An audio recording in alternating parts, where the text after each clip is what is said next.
subscribe and don't forget to press the bell icon to get notified whenever we upload a new video. ये मुमकिन नहीं है कि मोदी आराम से बैठ जाए और अजीम भारत था, महाभारत था, जो ग्रेट इंडिया था, उसका रिवाइवल मैंने करना है। तो उसके लिए पाकिस्तान या नेपाल या बांग्लादेश तो क्या चीन भी कोई माना नहीं रखते। मैंने लद्दाख का स्टेटस तब्दील कर दिया, चीन ने एक बयान जारी किया, उसके बाद वो वहीं के वहीं बैठ गए। ये तस्वर करना कि मोदी जो है वो कश्मीर तक ठहरेगा या लद्दाख तक ठहरेगा, नहीं। मकबूजा कश्मीर में बढ़ते भारतीय मजालिम के खिलाफ OIC का जो है वो हंगामी इजलास हुआ है और OIC के जो सेक्रेटरी जनरल हैं उनका ये कहना है कि इजलास भारतीय काबिज इंतजामिया की जानिब से कश्मीरी नौजवानों के मावराए अदालत कत्ल और मकबूजा कश्मीर में इंसानी हकूक़ की दीगर संगीन खिलाफ वर्जियों के तनाजुर में तलब किया गया है। एहतशाम साहब, इजलास तलब कर लिया गया है, इजलास होते रहते हैं, UN में भी हमने देखे हैं, OIC के भी इजलास होते रहते हैं, लेकिन इम्प्लीमेंटेशन नहीं हो पाती है। नहीं मारिया, माजरत के साथ इस हवाले से कांटेक्ट ग्रुप OIC का जो है ना वो मीट ही नहीं करता जल्दी जल्दी, और पाकिस्तान उनको कहता रहा। और माजरत के साथ एक आध दफा अगर मीट भी किया है तो हमने देखा सऊदी अरब UAE ने इस तरह की मुखालफत की कि हिंदुस्तान के ऊपर कोई जिम्मेदारी नहीं फिक्सी गई। ऐसी बेहसी क्या है कि कश्मीर में इतना जुल्म सितम हो रहा है, सीरियस नोयत की ह्यूमन राइट्स वायलेशन हो रही है, बच्चियों के साथ जुल्म हो रहे हैं, नौजवान बूढ़ों के साथ जुल्म हो रहे हैं, और आप देख लें जिस तरीके से कई माह हो चुके हैं, लॉकडाउन खत्म होने का नाम नहीं ले रहा।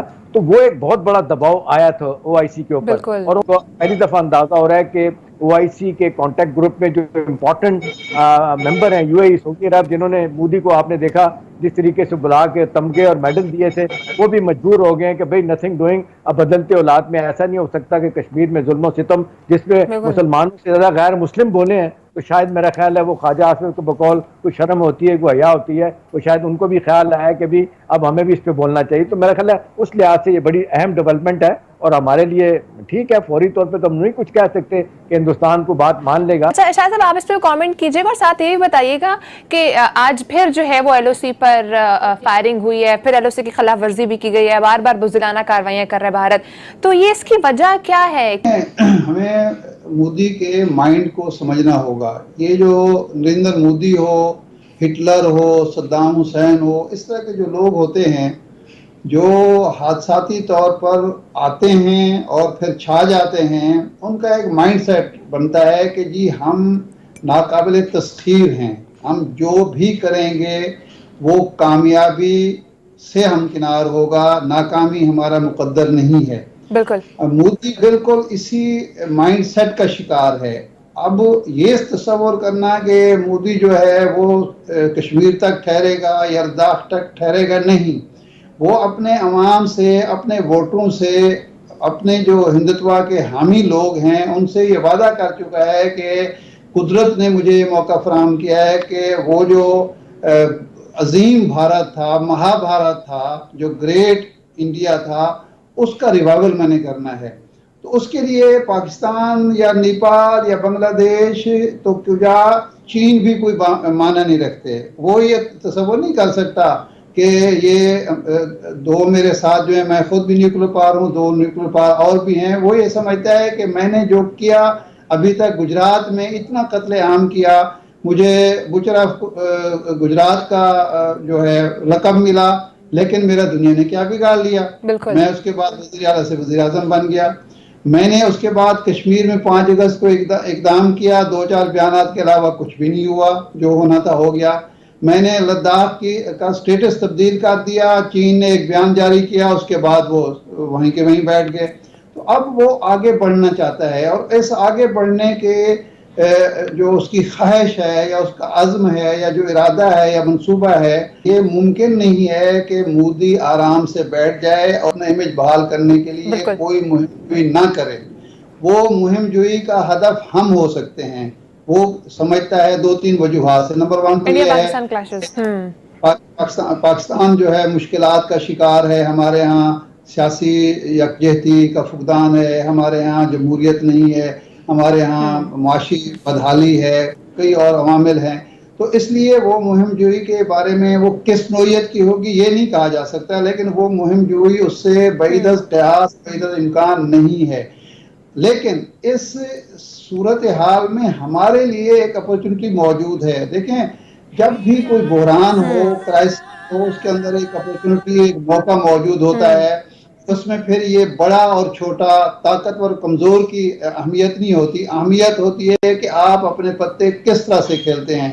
इरशाद साहब, 1962 में भी हमारे पास अपॉर्चुनिटी थी।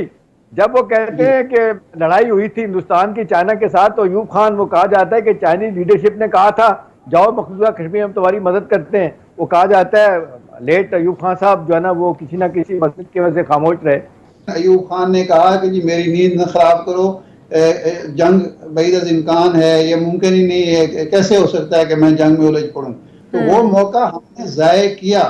अब ये एक मौका हमें मिल रहा है। इससे हमें किस तरह, ये नहीं है कि आज ही हम ऐलान जंग कर दें, अपने आप को एक ऐसी जंग में धकेल दें जिसका नतीजा एटमी जंग में, ये नहीं सूरत। वही कौम सरफराज होती है, वही कौम जो है आगे बढ़ती है जो किसी मिलने वाले मौके से फायदा उठा सके। हमारी हुकूमत, हमारी लीडरशिप, सियासी भी और हमारी मिलिट्री लीडरशिप ओपनली इल्ज़ाम लगाती है। और इल्ज़ाम क्या लगाती है? दयानतदारी से कहती है कि हिंदुस्तान मुदाखलत कर रहा है पाकिस्तान के मामलात में।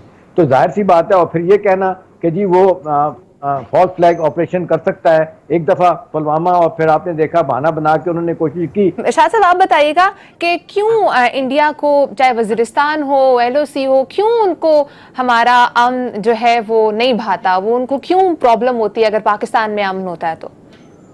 देखें, जब तक हम इस हकीकत का एतराफ़ करते हुए अपनी पॉलिसी नहीं बनाएंगे, या जो पॉलिसी हमारी थी उसको रिवाइव नहीं करेंगे, उस वक्त तक ना यहाँ अमन आ सकता है, ना ताल्लुकात बेहतर हो सकते हैं, और ना ही हम सुकून से रह सकते हैं। वो ये है कि भारत हमें अपना, हम उसको समझे ना समझे, भारत हमें अपना दुश्मन समझता है। भारत पाकिस्तान के वजूद को तस्लीम नहीं करता और भारत पाकिस्तान को ख़त्म करना चाहता है। ये जब तक हमारी ये पॉलिसी रही, हम ये समझते रहे, उस वक्त तक हम भारत के शर का मुकाबला करते रहे, शर से महफूज नहीं हुए, शर का मुकाबला करते रहे, और उसको जुर्रत नहीं हुई कि इस तरीके से हमारे अंदर जो है हमें अंदर से ख़त्म करने की कोशिश करे। जब हमने उसको बड़ा भाई कहना शुरू कर दिया, जब हमने कहा कि हम उसका मुकाबला नहीं कर सकते, वो बड़ी सादी और माशी ताकत है, आबादी के लिहाज से रकबे फलां फलां, उसके बाद उसने आसान समझा कि जी इसको अंदर से खत्म किया जा सकता है। अपीजमेंट की पॉलिसी कभी भी किसी मुल्क की, किसी कौम की कभी कामयाब नहीं हुई, हमारी भी नहीं हो सकती। हमने खालिस्तान में जदोजहद करने वालों की लिस्टें भारत के हवाले की, उसका जवाब हमें कराची में मिला। हमारे यहाँ उन्होंने गद्दार पैदा किए, बागी पैदा किए, सरकश पैदा किए, और हमें अंदर से ख़त्म करने की कोशिश की गई। हमने नवाज शरीफ साहब के दौर में, या उससे पहले परवेज मुशर्रफ के दौर में, भारत को इस हद तक खुश करना चाहा कि अल्ताफ हुसैन ने जाके भारत के अंदर खड़े होकर क्या हमें पाकिस्तान की नफ़ी की, भारत से कहा कि हम अगर दोबारा वापस आना चाहे तो आप हमें कबूल करेंगे। हमारे परवेज मुशर्रफ साहब ने हमारे सफारत खाने से कहा, हाई कमीशन से कहा कि अल्ताफ हुसैन को सरकारी मेहमान के तौर पर ट्रीट किया जाए, सफारत खाने बुला के दावत की जाए।